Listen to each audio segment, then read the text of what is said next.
Hello बच्चों, स्वागत है आपके अपने YouTube channel grow arts classes पर। प्यारे बच्चों, उम्मीद है कि आप सभी लोग अच्छे से पढ़ाई कर रहे होंगे और एग्जाम की तैयारी भी आपकी अच्छी चल रही होगी। तो आज के इस वीडियो में हम कक्षा 12वीं के इतिहास के चौथे अध्याय से जुड़े जितने भी सब्जेक्टिव प्रश्न हैं, चाहे वो लघु उत्तरीय प्रश्न हो चाहे वो दीर्घ उत्तरीय प्रश्न हो, उस पूरे को हम आज इस वीडियो में पूरा करने वाले हैं। तो प्यारे बच्चों, आपको टेंशन लेने की बिल्कुल ही जरूरत नहीं है। इस वीडियो को देखने के बाद इस चैप्टर से जुड़े हुए जितने भी आपके एग्जाम में पूछे जाने वाले प्रश्न हैं वो आपके एग्जाम में बन जाएंगे, तो बिल्कुल ही टेंशन लेने की जरूरत नहीं है। तो चलिए पहले हम लघु उत्तरीय प्रश्न करते हैं, उसके बाद दीर्घ उत्तरीय प्रश्न करेंगे। तो हमारे सामने पहला जो सवाल है वो त्रिपिटक क्या है प्यारे बच्चों।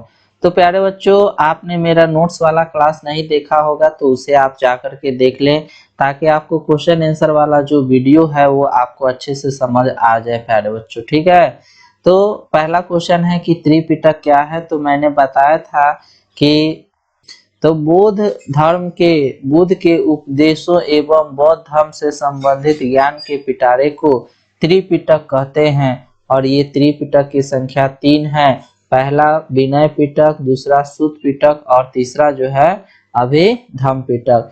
तो विनय पिटक में क्या है, बौद्ध संघ के जुड़े हुए जो नियम है वो विनय पिटक में है। सूत पिटक में क्या है कि बुद्ध के जीवन का वर्णन है। और अभिधम्म पिटक में जो है वो दार्शनिक सिद्धांत एवं शिक्षाओं का वर्णन है। तो आपसे प्यारे बच्चों पूछेगा एग्जाम में कि त्रिपिटक से आप क्या समझते हैं, तो आप इस तरह से अपने एग्जाम में लिख सकते हैं। ठीक है, अगला जो प्रश्न है वो है बौद्ध धर्म के अष्टांगिक मार्गों के नाम लिखे प्यारे बच्चों। तो मैंने आपको बताए थे कि बौद्ध धर्म के 4 आर्षत और अष्टांगिक मार्ग बताए थे प्यारे बच्चों। तो गौतम बुद्ध ने लोगों को सांसारिक दुखों से मुक्ति के लिए अष्टांगिक मार्ग बताए। यानी गौतम बुद्ध ने जो संसार के जो दुख है उससे मुक्ति पाने के लिए जो 8 गो रास्ता बताए, 8 गो मार्ग बताए प्यारे बच्चों, उसी को अष्टांगिक मार्ग कहते हैं। और वो अष्टांगिक मार्ग है सम्यक दृष्टि, सम्यक संकल्प, सम्यक वचन, सम्यक कर्मार्थ, सम्यक आजीविका, सम्यक व्यायाम, सम्यक स्मृति और सम्यक समाधि। प्यारे बच्चों, सम्यक दृष्टि में 4 आर्य सत्य में विश्वास करना, सम्यक संकल्प में मानसिक और नैतिक विकास की प्रतिज्ञा करना। उसके बाद सम्यक वचन में बोला गया था प्यारे बच्चों बुद्ध के द्वारा कि हानिकारक बातें और झूठ न बोलना। सम्यक कर्मार्थ में था कि बुरे कर्म नहीं करना है। सम्यक आजीविका में कोई भी हानिकारक व्यापार नहीं करना है। सम्यक व्यायाम में अपने आप को स्वस्थ रखने का प्रयास करना है। और सम्यक स्मृति में स्पष्ट ज्ञान से देखने की मानसिक योग्यता पाने की कोशिश करना है। और सम्यक समाधि का मतलब है प्यारे बच्चों उसमें निर्माण पाने के बारे में बताया गया है। तो आपसे एग्जाम में अगर पूछे कि बौद्ध धर्म के अष्टांगिक मार्गों के नाम लिखें, तो इस प्रकार से आप लिख सकते हैं प्यारे बच्चों। ठीक है, अब तीसरा प्रश्न देखते हैं कि बुद्ध के 4 आर्य सत्य कौन कौन है प्यारे बच्चों। तो बुद्ध ने जो 4 आर्य सत्य बताए थे वो थे, पहला कि दुख, यानी कि संसार में जो है वो दुख है और जो दुख का कारण है प्यारे बच्चों वो समुदाय है। और कोई भी ऐसा दुख नहीं है जिसका निवारण संभव नहीं है, यानी कि दुखों का निरोध है, दुखों का निवारण संभव है। और उस दुखों से छुटकारा पाने के लिए महात्मा बुद्ध ने 8 मार्ग बताए जिसे हम लोग अष्टांगिक मार्ग कहते हैं। और इन दुखों से छुटकारा पाने के लिए अष्टांगिक मार्ग का पालन करना चाहिए। तो ये 4 आर्य सत्य पर बल दिया था महात्मा बुद्ध ने, दुख, समुदाय, निरोध और मार्ग। तो प्यारे बच्चों, ये सब इम्पोर्टेंट लघु उत्तरीय प्रश्न हैं जिसे आपको अच्छे से समझकर और याद रखना है। अब अगला प्रश्न देखते हैं कि बुद्ध की क्या शिक्षाएं थी या फिर बुद्ध के क्या उपदेश थे। तो प्यारे बच्चों, महात्मा बुद्ध ने जो शिक्षा दिया था वो 4 आर्य सत्य बताए थे, अष्टांगिक मार्ग बताए थे और जातिवाद, यज्ञ परंपरा आदि में अविश्वास रखना चाहिए, जातिवाद इस समय विश्वास नहीं करना चाहिए। तो यही शिक्षा या उपदेश महात्मा बुद्ध ने दिए थे। तो महात्मा बुद्ध की बौद्ध धर्म के संस्थापक थे, इनकी शिक्षाएं या उपदेश निम्नलिखित हैं प्यारे बच्चों, कि उन्होंने 4 आर्सत बताएं कि संसार में दुख है, दुख का कारण समुदाय है और कोई भी ऐसा दुख नहीं है जिसका निरोध नहीं है प्यारे बच्चों, और इन दुखों से पार पाने के लिए अष्टांगिक मार्ग का पालन करना चाहिए। दूसरा जो बताएं वो अष्टांगिक मार्ग बताएं प्यारे बच्चों, और मनुष्य को माध्यम मार्गी होना चाहिए और जातिवाद यज्ञ परंपरा आदि में अविश्वास रखना चाहिए। तो ये सब जो है महात्मा बुद्ध की शिक्षाएं या उपदेश है प्यारे बच्चों, ठीक है। अब जो 5वां लघु उत्तरीय प्रश्न है वो महावीर के क्या उपदेश हैं प्यारे बच्चों। तो महावीर के जो उपदेश या शिक्षा थे प्यारे बच्चों वो काफी आसान और काफी सरल एवं सादा है। इन्होंने अहिंसा, तपस्या और त्रिरत्न पर विशेष बल दिया है। तो चलिए इनके उपदेश या सिद्धांतों को देखते हैं प्यारे बच्चों, कि महावीर जैन की शिक्षाएं बड़ी सरल तथा सादा है। यह कर्म, उच्च आदर्श तथा आगमनों के सिद्धांत पर आधारित है। इनमें अहिंसा, तपस्या और त्रिरत्न पर विशेष बल दिया गया है। संक्षेप में इनके मुख्य सिद्धांत इस प्रकार है। तो प्यारे बच्चों महावीर के उपदेश या शिक्षा या सिद्धांत पूछे तो आपको इस तरह से लिखना है कि महावीर ने त्रिरत्न पर बल दिए थे। उन त्रिरत्न में था, जैन धर्म में 3 त्रिरत्न के पालन पर जोर दिया गया था। पहला त्रिरत्न है सम्यक विश्वास, सम्यक ज्ञान और सम्यक आचरण। उसके बाद 5 महाव्रत पर भी बल दिया गया था प्यारे बच्चों, कि महावीर स्वामी ने गृहस्थ जीवन को पवित्र बनाने के लिए 5 महाव्रत बताए, जिसमें था सत्य, अहिंसा, असत्य, अपरिग्रह और ब्रह्मचार्य। तो ये 5 है प्यारे बच्चों, 5 महाव्रत जो महावीर स्वामी ने गृहस्थ जीवन को पवित्र बनाने के लिए बताए थे। उसके बाद अगला जो उपदेश है प्यारे बच्चों कि 24 तीर्थंकर की पूजा है। उसके बाद मोक्ष प्राप्ति तथा निर्वाण, कि हिंदू एवं बौद्ध धर्म की भांति जैन धर्म में भी मोक्ष प्राप्ति अथवा निर्वाण को जीवन का चरम लक्ष्य माना जाता है। तो आपसे अगर एग्जाम में पूछा जाएगा कि महावीर के उपदेश का वर्णन करें या महात्मा बुद्ध की क्या शिक्षाएं थी, क्या सिद्धांत था प्यारे बच्चों, तो इस तरह से आपको एग्जाम में लिखना है। अब प्यारे बच्चों मैंने नोट्स वाले क्लास में चौथे बौद्ध संगीति के बारे में बताया था कि आपसे मैं उस जब क्वेश्चन आंसर वाला क्लास करवाऊंगा तो उसमें बताऊंगा कि चौथी बौद्ध संगीति क्यों बुलाई गई थी और चौथी बौद्ध संगीति का क्या महत्व है प्यारे बच्चों। तक बौद्ध संघ में जो फूट पड़ गया था, मतभेद हो गया था, जिससे बौद्ध धर्म में आंतरिक संघर्ष शुरू हो गया था, इसी संघर्ष को समाप्त करने के लिए बौद्ध संगीति का आयोजन किया गया था। लेकिन चतुर्थ बौद्ध संगीति का ये महत्व है प्यारे बच्चों, क्योंकि इसी चौथे बौद्ध संगीति के अवसर पर क्या हुआ था कि बौद्ध धर्म जो है 2 संप्रदाय हीनयान और महायान में विभाजित हो गया था, और इसी संगीति के अवसर पर त्रिपिटक की भी रचना हुई थी। तो इसीलिए चतुर्थ बौद्ध संगीति का महत्व हो जाता है, ठीक है। तो चलिए देखते हैं कि बौद्ध संगीति क्यों बुलाई गई थी और चतुर्थ बौद्ध संगीति का क्या महत्व है। तो महात्मा बुद्ध की मृत्यु के बाद बौद्ध धर्म के अनुयायियों में मतभेद एवं आंतरिक संघर्ष हो गया था। जब महात्मा बुद्ध की मृत्यु हुआ तो उसके बाद जो महात्मा बुद्ध के मानने वाले थे उनमें मतभेद हो गया और आंतरिक संघर्ष शुरू हो गया था। इस संघर्ष को समाप्त करने के लिए समय समय पर बौद्ध समिति अथवा सभाओं का आयोजन किया गया। इस प्रकार 4 संगीतियां अथवा सभाएं बुलाई गई।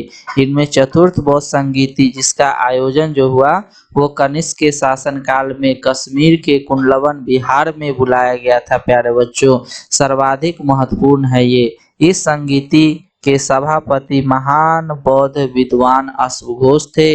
इस संगीति के अवसर पर बौद्ध धर्म संप्रदाय 2 भाग में हीनयान और महायान में विभाजित हो गया था।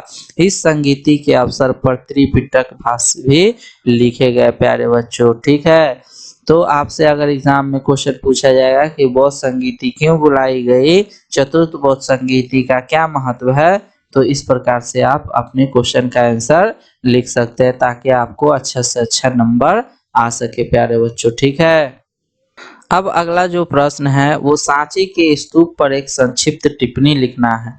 तो प्यारे बच्चों, नोट्स वाले क्लास में मैंने सांची के स्तूप के बारे में बताया था कि यह मध्य प्रदेश के रायसेन जिला में स्थित है प्यारे बच्चों। ये आज भी अच्छी हालत में है और जितने भी स्तूप है वो आज लगभग नष्ट हो गए हैं, लेकिन यही सांची का स्तूप जो है वो अभी अच्छी हालत में है। इसे सम्राट अशोक ने बनवाया था प्यारे बच्चों। ठीक है।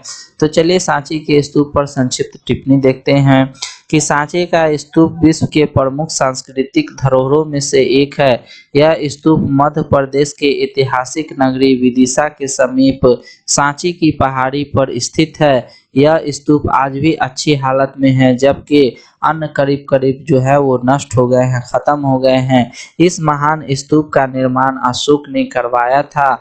महान स्तूप में भगवान बुद्ध के अवशेष, द्वितीय स्तूप में अशोक कालीन धर्म प्रचारकों एवं तृतीय स्तूप में बौद्ध के 2 शिष्यों के अवशेष रखे हुए हैं प्यारे बच्चों। ठीक है।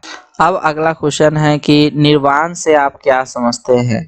तो प्यारे बच्चों, बौद्ध धर्म में निर्वाण शब्द का जो मतलब होता है वो मुक्ति पाना, मोक्ष का जीवन मरण के बंधनों से छुटकारा पाना। तो बौद्ध धर्म में निर्वाण शब्द का अर्थ जो है वो मुक्ति पाना, मोक्ष का जीवन मरण के बंधनों से छुटकारा पाना। बौद्ध धर्म में मोक्ष का निर्वाण प्राप्त करना ही जीवन का मुख्य उद्देश्य माना जाता है। यानी कि बौद्ध धर्म में जो है वो मोक्ष प्राप्त करना ही जीवन का मेन उद्देश्य होता है। जिस तरह से प्यारे बच्चों हमारे धर्म में स्वर्ग की प्राप्ति जीवन का उद्देश्य होता है, उसी तरह से बौद्ध धर्म में ही मोक्ष की प्राप्ति करना जीवन का उद्देश्य होता है। अगला क्वेश्चन है कि त्रिरत्न से आप क्या समझते हैं। तो प्यारे बच्चों, त्रिरत्न जो है वो जैन धर्म से संबंधित है। तो महावीर जैन के अनुसार संचित कर्मों से छुटकारा पाने के लिए तथा नए कर्मों को संचित होने से रोकने के लिए मनुष्य को निम्नलिखित 3 रत्नों का पालन करना चाहिए, जिसमें सम्यक विश्वास, सम्यक ज्ञान और सम्यक आचरण है प्यारे बच्चों। ठीक है। अगला जो प्रश्न है वो बौद्ध धर्म के महायान और हीनयान के संबंध सिद्धांतों में क्या अंतर है। तो बौद्ध धर्म के जो महायान और हीनयान है उसके सिद्धांत में क्या अंतर है। तो चलिए इसको देखते हैं कि हीनयान संप्रदाय महात्मा बुद्ध की शिक्षाओं पर आधारित है। यह संप्रदाय महात्मा बुद्ध को एक महापुरुष के रूप में स्वीकार करता है। हीनयान में ज्ञान को प्रमुख स्थान दिया गया है तथा व्यक्ति को निर्वाण की प्राप्ति करना ही उद्देश्य माना गया है। यानी कि हीनयान संप्रदाय जो है वो महात्मा बुद्ध की शिक्षा पर आधारित है। यह महात्मा बुद्ध को महापुरुष के रूप में देखते हैं। हीनयान में ज्ञान को प्रमुख स्थान दिया गया है और व्यक्ति को निर्वाण प्राप्ति करना मुख्य उद्देश्य बताया गया है। वही महायान संप्रदाय में महात्मा बुद्ध के अतिरिक्त बोधिसत्वों की शिक्षाओं को शामिल किया तथा महात्मा बुद्ध को एक सर्वशक्तिमान देवता माना गया है प्यारे बच्चों। महायान संप्रदाय के अनुयायी बोधिसत्व को आदर्श मानते हुए गृहस्थ जीवन जीने को अधिक महत्व दिया है प्यारे बच्चों। तो आपके एग्जाम में अगर हीनयान और महायान के सिद्धांत में अंतर पूछेगा तो आप इस तरह से लिख सकते हैं। ठीक है। अब जो 9वां प्रश्न है वो श्वेतांबर तथा दिगंबर में क्या अंतर है। तो श्वेतांबर और दिगंबर जो है वो जैन धर्म से संबंधित है। ये जैन धर्म के 2 संप्रदाय हैं। श्वेतांबर जो थे वो श्वेत वस्त्र पहनते थे और दिगंबर जो है वो वस्त्र नहीं पहनते थे, यानी कि नग्न रहते थे। तो श्वेतांबर तथा दिगंबर जैन धर्म के 2 संप्रदाय हैं। श्वेतांबर श्वेत वस्त्र पहनते हैं जबकि दिगंबर जो है वस्त्र नहीं पहनते हैं, अर्थात कि वे नग्न रहते हैं प्यारे बच्चों। ठीक है। अगला प्रश्न है कि स्तूप, चैत्य और विहार से आप क्या समझते हैं।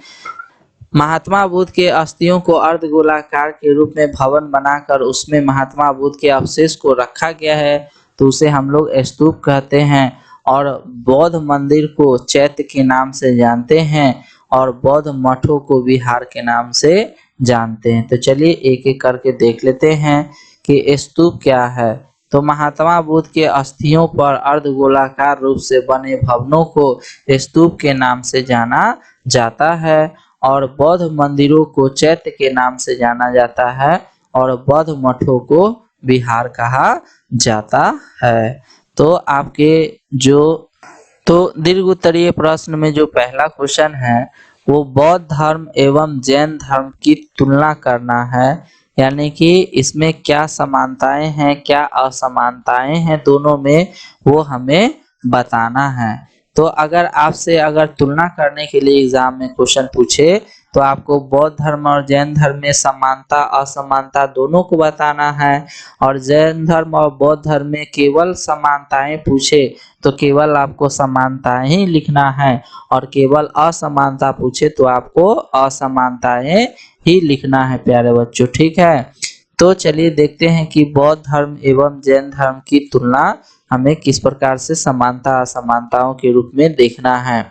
तो जैन धर्म और बौद्ध धर्म में पहले हम लोग समानता देख लेते हैं कि दोनों ही धर्म के जो संस्थापक है वो बिहार से संबंधित है, यानी कि जैन धर्म के जो संस्थापक है प्यारे बच्चों, वास्तविक संस्थापक महावीर स्वामी वो भी बिहार से संबंधित है, और बौद्ध धर्म के जो संस्थापक है महात्मा बुद्ध उनको भी ज्ञान की प्राप्ति जो है वो बिहार में ही हुआ था, गया में प्यारे बच्चों। तो दोनों ही धर्म के संस्थापक जो है वो बिहार से संबंधित है। दोनों धर्मों द्वारा ब्राह्मणवादी व्यवस्था का विरोध किया गया है प्यारे बच्चों, ऊंच नीच छुआछूत जात पात का विरोध किया गया है, ब्राह्मणवादी व्यवस्था का विरोध किया गया है, मूर्ति पूजा का भी विरोध किया गया है, अहिंसा पर बल दिया गया है प्यारे बच्चों। उसके बाद पवित्रता और सत्यता पर बल दिया गया है, उसके बाद जातिवाद का विरोध किया गया है, और जीवन का अंतिम लक्ष्य मोक्ष की प्राप्ति बताया गया है। तो ये इतनी जो बातें हैं प्यारे बच्चों वो जैन धर्म और बौद्ध धर्म में समानता है जो दोनों में मिलता है। अब हमें जैन धर्म और बौद्ध धर्म में क्या क्या असमानताएं हैं उसको देखना है। तो जैन धर्म ईश्वर के अस्तित्व को नहीं मानता कि ईश्वर होता है, लेकिन बौद्ध धर्म जो है ईश्वर के मामले में मौन है, ये कुछ भी नहीं कहा है कि ईश्वर है या नहीं है। तो ये पहला अंतर हो जाता है जैन धर्म और बौद्ध धर्म में। उसके बाद बौद्ध धर्म द्वारा कहा गया है कि मोक्ष की प्राप्ति हेतु कर्म करना आवश्यक है, जबकि जैन धर्म मानता है कि तप और व्रत के द्वारा मोक्ष का प्राप्ति किया जा सकता है। तो ये भी एक असमानता है जैन धर्म और बौद्ध धर्म में। उसके बाद कहा है कि बौद्ध धर्म के नियम सरल है, जबकि जैन धर्म के नियम जो है वो कठिन है। उसके बाद बौद्ध धर्म में प्रचार के लिए संघ हुआ करते थे, जबकि जैन धर्म में प्रचार के लिए प्रचारक हुआ करते थे। उसके बाद है कि बौद्ध धर्म में जीवित वस्तुओं के प्रति अहिंसा को सबसे बड़ा धर्म माना गया है, जबकि जैन धर्म में निर्जीव वस्तुओं को जीवित माना जाता है एवं उनके प्रति अहिंसा पर भी जोर दिया जाता है। तो प्यारे बच्चों ये जैन धर्म और बौद्ध धर्म की तुलना में हम लोग समानता और असमानता देखें प्यारे बच्चों, ठीक है। अगर आपसे एग्जाम में समानता पूछे तो केवल समानता लिख दीजिए, और असमानता पूछे तो केवल असमानता लिख दीजिए। अब जो अगला दूसरा जो प्रश्न है दीर्घ उत्तरीय का वो है बौद्ध धर्म के पतन के कारणों का उल्लेख करना है कि प्यारे बच्चों जब बौद्ध धर्म जब बना था तो उस समय लोगों में काफी लोकप्रिय हो गया था बौद्ध धर्म, लेकिन धीरे धीरे इसका जो प्रसार है वो कम होता चला गया। तो हमें बताना है कि बौद्ध धर्म में आखिर क्या क्या हुआ जिससे इसका पतन हो गया प्यारे बच्चों। आज बहुत बौद्ध धर्म के लोग बहुत कम देखने को मिलते हैं, तो इसके क्या कारण है चलिए उसको हम लोग देख लेते हैं। तो 6ठी शताब्दी ईसा पूर्व से लेकर गुप्त काल तक उन्नतशील बौद्ध धर्म गुप्त काल के बाद पतन के लक्षण दृष्टिगोचर होने लगे थे, यानी कि 6ठी सदी ईसा पूर्व से लेकर और ये गुप्त काल तक प्यारे बच्चों बौद्ध धर्म जो है वो काफी उन्नत था, काफी प्रगति पर था, लेकिन गुप्त काल के बाद जैसे कि इसका जो पतन है वो होने लगा था प्यारे बच्चों, जिसमें पहला जो पतन के जो कारण है वो है बौद्ध धर्म का परिवर्तित स्वरूप, यानी कि कालांतर में बौद्ध धर्म में कई जटिलताएं आ गई। बौद्धों ने कुछ हिंदू देवी देवताओं को भी अपने धर्म में स्थान देना शुरू कर दिया।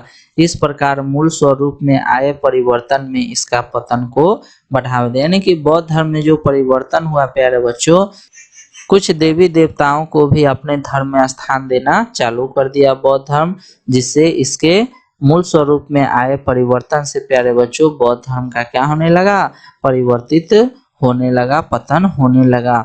उसके बाद है संघ में भ्रष्टाचार पनपना, यानी कि बौद्ध विहार में भ्रष्टाचार का केंद्र बन गया। बौद्ध लोग भोग विलास यानी कि लालची हो गए। मठों में बौद्ध भिक्षु एवं भिक्षुणियों में पड़ने से जनसाधारण बौद्ध का भिक्षुओं से विश्वास उठ गया। प्यारे बच्चों, संघ में भ्रष्टाचार पनप गया, यानी कि जो बौद्ध का विहार था प्यारे बच्चों, उसमें भ्रष्टाचार पनप गया। बौद्ध के जो लोग हैं वो लालची हो गए और जो भिक्षु भिक्षुणियों पर से प्यारे बच्चों लोगों का विश्वास उठ गया, जिससे बौद्ध धर्म का पतन हो गया, होता चला गया प्यारे बच्चों। उसके बाद तीसरा जो कारण है वो हिंदू धर्म में सुधार। प्यारे बच्चों, बौद्ध एवं जैन धर्म की उन्नति को देख करके हिंदू ने भी अनेक आंतरिक सुधार किए, जिसमें शंकराचार्य हो गए, रामानुज आदि ऐसे हिंदू दार्शनिक हुए जिन्होंने हिंदू धर्म के दोषों को दूर किया। अतः इन्हीं लगातार प्रयास से एक बार फिर आम आदमी बौद्ध धर्म की जटिलताओं से त्रस्त हो हिंदू धर्म की ओर उत्कृष्ट हुआ और धीरे धीरे बौद्ध धर्म का क्या होता चला गया, पतन होते चला गया प्यारे बच्चों। उसके बाद चौथा जो बौद्ध धर्म का जो कारण है पतन का, वो है विभाजन, यानी कि गौतम बुद्ध के बाद बौद्ध धर्म में निरंतर विभाजन होते गए।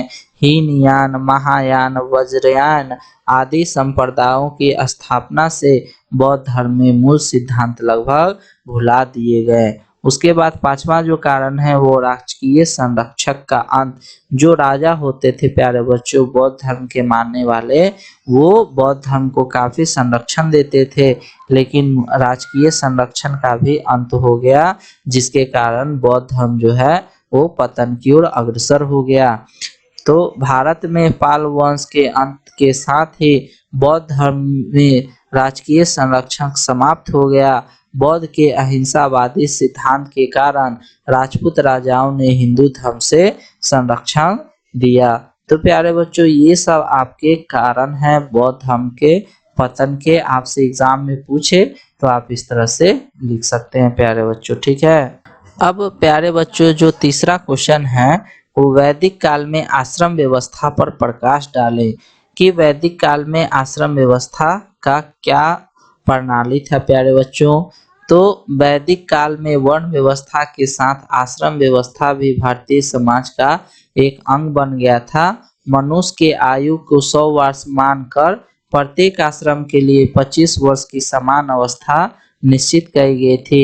आश्रम व्यवस्था में 4 प्रकार के आश्रम व्यवस्था थी प्यारे बच्चों, जिसमें पहला जो है वो ब्रह्मचार्य आश्रम। इसमें लोगों को 25 वर्ष तक इसमें रखा जाता था। इस आश्रम में व्यक्ति अपने गुरु के आश्रम में रहकर ब्रह्मचार्य का पालन करते हुए और 25 वर्ष तक विद्या ग्रहण करते थे। उसके बाद जो 25 वर्ष की आयु से लेकर के 50 वर्ष की आयु तक गृहस्थ आश्रम था प्यारे बच्चों, कि अपनी शिक्षा प्राप्त करने के बाद व्यक्ति विवाह करके गृहस्थ धर्म का पालन करता था। उसके बाद तीसरा जो है वानप्रस्थ आश्रम। इसमें जब व्यक्ति की आयु 50 वर्ष हो जाता था तब 50 वर्ष से 75 वर्ष की आयु में उसे वानप्रस्थ आश्रम में ले जाया जाता था। यानी कि इस आश्रम में व्यक्ति सांसारिक चिंताओं से मुक्त होकर तथा जंगल में एकांत स्थान में आत्मचिंतन तथा जीवन के गुण बातों पर ध्यान करता था। उसके बाद है संन्यास आश्रम 75 से 100 वर्ष। यह अंतिम आश्रम था। इसमें व्यक्ति अपनी कुटीर को छोड़कर सन्यासी बन जाता था और कठिन तप द्वारा मुक्ति मोक्ष की कामना करता था। तो प्यारे बच्चों, ये 4 प्रकार के आश्रम व्यवस्था थे। 25 वर्ष तक, 25 से 50 वर्ष, 50 से 75 वर्ष, 75 वर्ष से 100 वर्ष, ठीक है। अगला प्रश्न है कि महावीर स्वामी तथा गौतम बुद्ध के उपदेश लिखें। तो प्यारे बच्चों, मैंने महावीर स्वामी और गौतम बुद्ध के उपदेश लघु उत्तरीय प्रश्न में बताए हैं। तो चलिए पहले महावीर स्वामी के उपदेश और फिर गौतम बुद्ध के उपदेश को देखते हैं। तो पहले महावीर के उपदेश देखते हैं। इन्होंने त्रिरत्न पर बल दिया प्यारे बच्चों कि जैन धर्म में 3 रत्नों का पालन पर जोर दिया गया, जिसमें सम्यक विश्वास, सम्यक ज्ञान और सम्यक आचरण है। उसके बाद 5 महाव्रत पर भी बल दिया गया। महावीर स्वामी ने गृहस्थ जीवन को पवित्र बनाने के लिए 5 महाव्रत बताए, जिसमें सत्य, अहिंसा, असत्य और अपरिग्रह और ब्रह्मचार्य प्यारे बच्चों। उसके बाद जो अगला है वो है 24 तीर्थंकरों की पूजा और मोक्ष प्राप्ति तथा निर्वाण कि हिंदू एवं बौद्ध धर्म के भांति जैन धर्म में भी मोक्ष प्राप्ति अथवा निर्वाण को जीवन का चरम लक्ष्य माना जाता है। तो ये थे प्यारे बच्चों महावीर के उपदेश, जो मैंने लघु उत्तरीय प्रश्न में भी आपको बताए हैं। आप अगर लघु उत्तरीय प्रश्न में याद कर लेते हैं तो दीर्घ उत्तरीय प्रश्न में आपको याद नहीं करना पड़ेगा प्यारे बच्चों ये क्वेश्चन, ठीक है। उसके बाद है गौतम बुद्ध के क्या उपदेश है, क्या शिक्षाएं हैं प्यारे बच्चों। तो ये क्वेश्चन भी मैंने आपको लघु उत्तरीय प्रश्न में बता दिया है कि गौतम बुद्ध के क्या उपदेश हैं। तो प्यारे बच्चों इसमें जो है 4 आर्य सत्य है कि दुख, समुदाय, निरोध और मार्ग है। अष्टांगिक मार्ग का पालन करना है, मनुष्य को मध्यम मार्गी होना चाहिए और जातिवाद, यज्ञ परंपरा आदि में अविश्वास रखना चाहिए। तो ये गौतम बुद्ध के उपदेश या शिक्षाएं हैं प्यारे बच्चों। तो इतना ही आपके इस अध्याय से जुड़े हुए जो VVI जो सब्जेक्टिव प्रश्न थे प्यारे बच्चों, इस चैप्टर से जो बनते थे वो मैंने आपको करा दिया प्यारे बच्चों। उम्मीद है कि आपको एग्जाम में एक भी इस अध्याय से क्वेश्चन नहीं छूटेगा और आप अच्छे से लिख पाओगे और अच्छा अंक प्राप्त कर पाओगे प्यारे बच्चों, ठीक है। और मिलते हैं अब अगले वीडियो में। अब इसके बाद मैं आपको अगला चैप्टर पढ़ाऊंगा। तब तक के लिए आज के वीडियो में इतना ही। धन्यवाद प्यारे बच्चों।